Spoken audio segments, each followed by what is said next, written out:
जय श्री कृष्ण। आम भारतीय संस्कृति रे तुलसी अनेक महत्व रही। शास्त्र रे कहुई आमे घरे जदि यही पवित्र गछ रखी पूजा करती तो घर पवित्रता बजाय रही था। आ घरे मध्य सुख और शांतिर वातावरण रही था।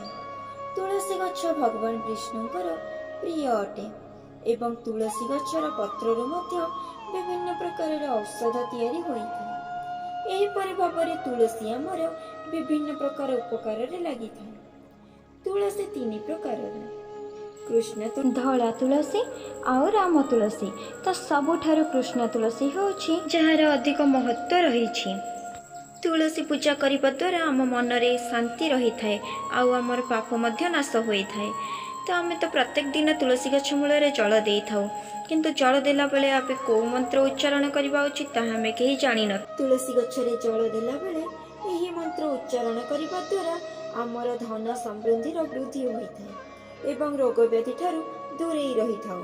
तो चलंतु जानिबा सही मंत्रटी कोन। तो फ्रेंड्स आपण जितेबाला सकाଳେ तुलसी गछ मूल पानी दौरान तो सेतिकी बेले मंत्रटी उच्चारण करंतु देखिए आपण घरे किसी धन संपत्ति अभाव रही आपण घर सुख शांति समृद्धि रे वृद्धि हेब। तो सही मंत्रटी है महाप्रसाद जननी सर्वसौभाग्यवर्धिनी आदि व्याधि हरा नित्यम तुलसी तो नमस्तुते। तो आशा करुच्छे आपण मानक भिडियोटी भल लगी जदि भल लगी था निहाती गोटे लाइक करेंगे। आम चैनल जदि नुआ अच्छा तो चैनल को निहाती गोटे सब्सक्राइब करेंगे एमती भिडियो देखिबा पई।